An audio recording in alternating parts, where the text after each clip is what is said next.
Hello guys, welcome back again. Welcome back again to my channel. This is your boy McQueen. So today I'm gonna be taking time to I'm gonna take time out to discuss a few things with you guys. And what I'm gonna be discussing with you, I think so far so good is gonna help you in your trading career in one way or the other. First of all, let's talk about the psychology of trading. Okay, trading is actually a risky game. Okay, it's a risky game. There is no 100% certainty. But we know for sure that in one way or the other, over the long run, we're going to be making money. Okay. So when you come into trading, you should come with the mindset of whatever money you are going to be investing, you should invest with the amount of money which you are comfortable losing. So in that regard, you should not borrow money to trade. Okay? You should not borrow money to trade at all. It's not something I would advise you to do. You should not borrow money at all to trade. Because when you borrow money, it gets to affect your psychology in the sense that you don't want to lose that money. Right? Because you don't want to lose that money, you understand? You'll be trading from this perspective of fear, all right, without courage. Why? Because you don't want to lose the money.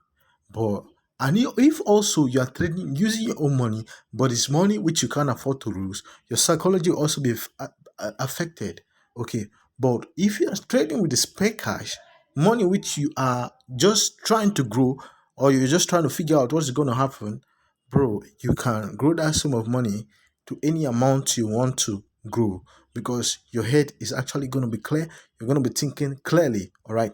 So because most people come into this game, they enter a trade, they don't accept the risk of that trade. You understand? So the moment they are in a trade, they want to close, you see them shaking. If you are that kind of a person, it therefore means that you have not accepted the risk of trading. Okay. For instance, okay, now let me analyze one thing to you.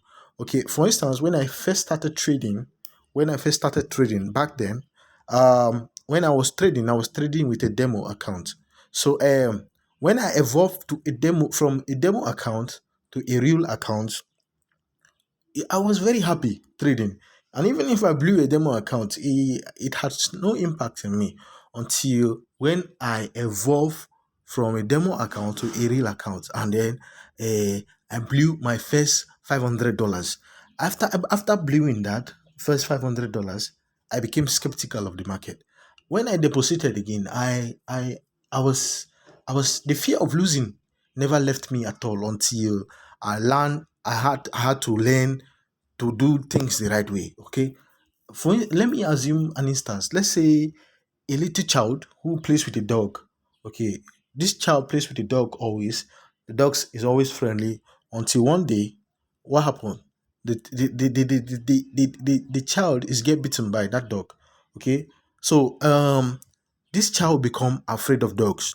No matter how friendly a dog is, this child will be afraid of dogs because of the dog because from the judgment of one dog beating her, it simply means that all dogs are bad. So relating that scenario with trading, for instance, let's say you were trading and you were trading and you were trading, you were making money and you become excited, okay, and then simply you get into a bad trade and that trade drains your account so badly. The next time when you come into trading, you'll be skeptical. You understand? You will be skeptical. Even though this opportunity is a good opportunity, you'll be very, very skeptical. You'll be scared of getting into a trade, and perhaps maybe when you get into a trade, you just jump out so fast. So to be able to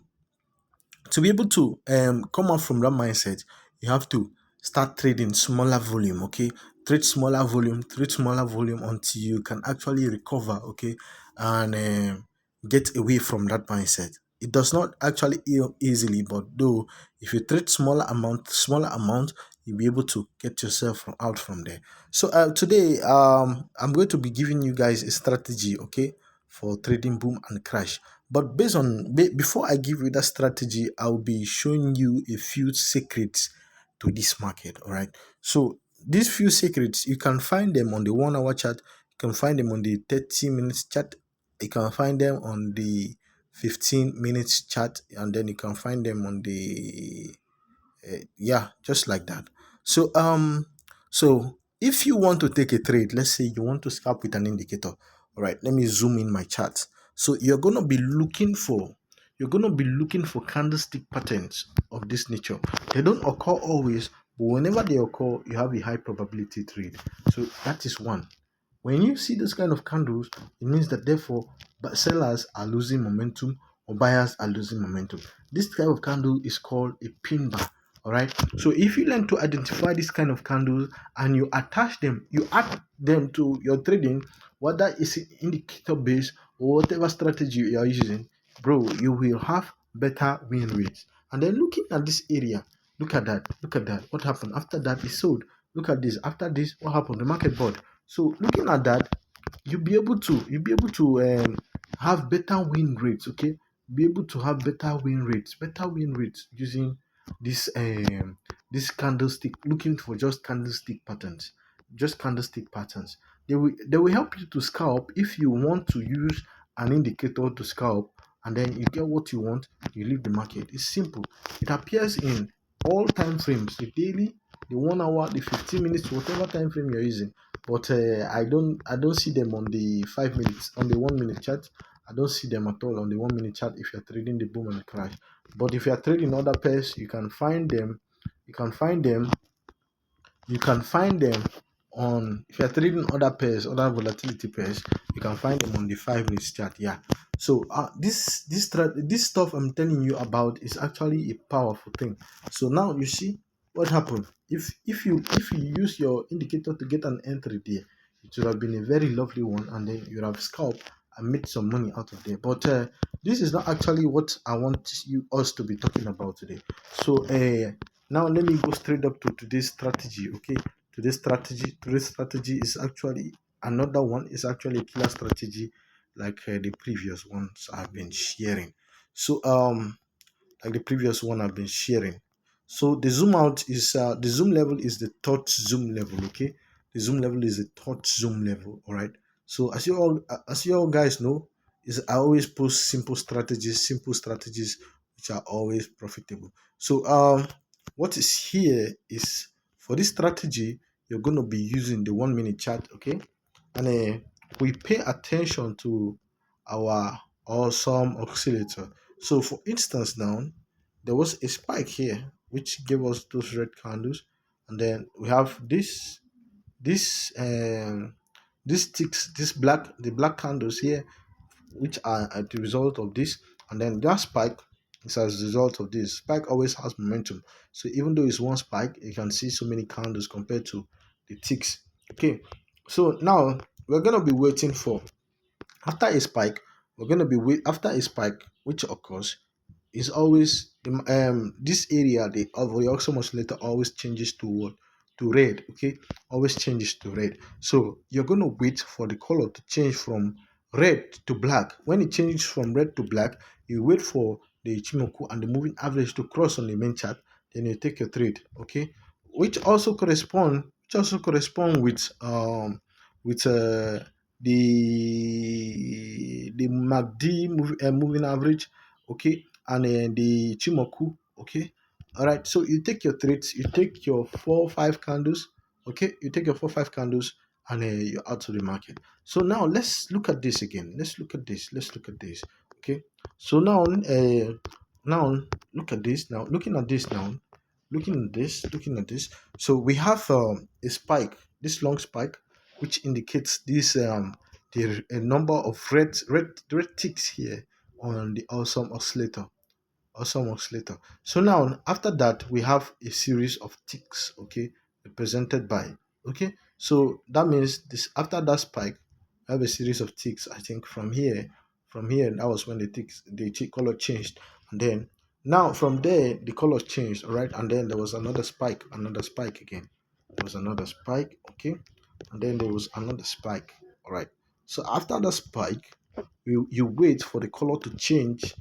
All right, so there was a color change, and then you wait for the moving average to cross, the moving average and the Ichimoku to cross, and then you take your buy, You take your 5 candles or your 10 candles and you're out of the market. It's just as simple as that. Okay.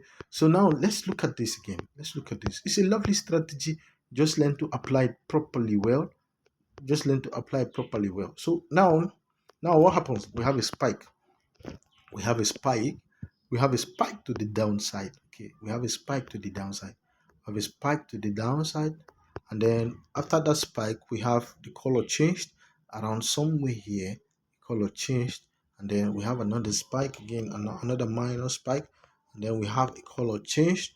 After the color change, we have the moving average crossover and the Chimoku crossing over. And then you take your bias, you take your 4 5 candles, and you're out of the market. So it's just as simple as that. It's something that you can do repeatedly, okay? You can do it repeatedly. You can do it repeatedly, okay? So now looking at this area, you can see now we have a spike, okay, indicated by this. And then after that, in and around here, there was a color changed. And then we have the moving average and the Ichimoku crossing over. Okay, you get you enter your trade somewhere here, enter your trade somewhere there, and then take your 4 5 candles and you're out of the market. It's just as simple as that. Okay, this strategy is good. It's a good one. It's a good one. So now looking at this, yeah, now looking at this, now we have a spike, series of spike. This one was a spike to the downside, and then we have the color changed, and then we have another spike to the downside.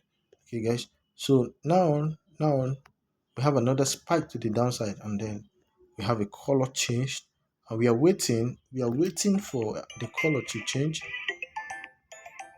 We are waiting for the color to change, and then now we have a color change. The color change somewhere around here. You're not going to be taking the trade immediately after the color change, so you're just going to wait. You're just going to wait and then wait for the moving average crossover. Then you take your trade somewhere there, 4 5 candles, and you're out of the market. 4 5 candles and you're out of the market. Okay, that is just that. So that's just that. That's just that. Okay, so now looking at this, now looking at this, now looking at this. Okay, so now let me shift it a bit to the left. All right. So so now we have a spike. We have a spike. We have a spike to the downside. As you can see it here, there was a spike indicating by the red candles you're seeing, and then there was a color change. There was a color change, and then after the color change, you have entered perhaps, and then 4 5 candles and you're out of the market. There was a spike again, was a spike again. This time there was a spike again, and then there was a color change from red to black again, and then you enter on the moving average and the Chimoku costing chart. Okay, you enter, you take your 4 5 candles, and you're out of the market. You don't have to be greedy. Okay, you just nail it. Okay, so this strategy is actually a good one. It's actually a good one. So now as you can see, so we have our color change. Let me just shift it here. Now we have our color change, and then our color change somewhere around there. So now we're gonna keep playing it. We're gonna keep playing it. And then we have the moving average crossing over, and then you take your 4 5 candles and you're out of the market. Right? Spikes will not catch you. Spikes will not catch you. Okay, spikes will not catch you. Spikes will not catch you. Now you are seeing, now there was a spike to the downside. You can see that momentum. Okay, there was a momentum shift. Okay, now the color changed. All right, now the color changed, and then you wait for the moving average to cross over like on the main chart. On the main chart, yeah, you take your buys, 4 5 candles, you're out of the market. So this strategy is actually a simple one. It works for boom as well as for crash. So now let's look at boom. Let's look at boom. Let's look at boom. Let's look at boom. Let's look at boom. Let's look at boom. Let's look at boom. So now we have a spike. Okay, spike for booms is indicated by the black candles on the also oscillator. So now we have the spike, which is indicated by this black candle, and there was a retracement indicated by the red stick, and we have a spike again to the upside. So we have a spike again to the upside. So now we are going to wait for the color change from black to red. when the color change and then you have a moving average crossover, then you can take your buys, you can take your sales, there, you can take your sales somewhere there, and then what happened? You see, 4 5 candles, you're out of the market. It's just as simple as that, guys. It's just as simple as that.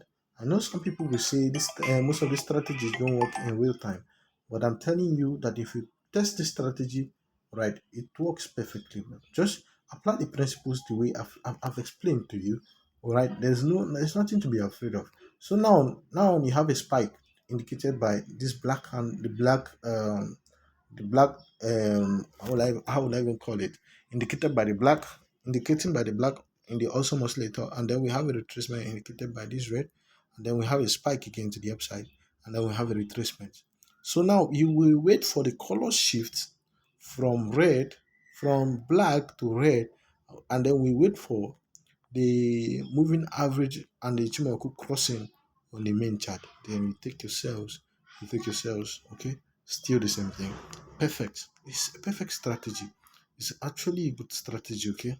It's actually a good strategy. I don't want to spend so much time on this. So from here now, I'll just go ahead and give you the settings for this particular strategy. So on the main chart, we have the moving average. Just copy it the way it is, and just copy it the way it is now. Just copy it the way it is, and then you go back again. The next indicator we have is the Ichimoku on the main chart. We have the 10 cancel 9, King Johnson 9, second span B 9, and then the field you take it, and then 10 cancel 4 pixel, King Johnson is 4 pixel, and then up como 1 pixel, and the rest the color should be white because you don't want to be seeing those stuffs on your screen. Okay, then the first indicator window, we have the awesome oscillator. You have the width 3 pixel, value up black, value down red. There are no levels for this. Okay, and then when you're done, you just click on word done. Sorry. Bar up black, bar down red. Okay, click on done. Right, so I'm coming. Then that was a mistake. I just reset it. So go back to 3 pixels. Okay, so now we have it back the way it should be. So now the next indicator window, we should be looking at, we have the MACD. For the MACD, the fast EMA 12, the slow EMA 26, MACD SMA 8, apply to close. The main should be 1 pixel, signal 4 pixel. Okay, and when you're done, you just click on done. All right, you click on done, and then for the next indicator on the indicator window 2 is the relative strength index. What we are actually interested in here, um period 15, apply to close, style 3 pixel, and red levels are 15, 5, 15, 75, and 85. Okay, just copy it the way it should be. All right, and then you click on done when you're done, and then the next indicator we have is the 10 cancel, the Chimaku again. You just apply it the way it is on the main chart, and then you click on done. Okay, guys, please, if you're new to this channel, endeavor to hit the like button and subscribe, okay, for this wonderful strategy which I've given to you guys. Just endeavor to hit the like button and subscribe, okay. Thank you guys so much. Stay blessed.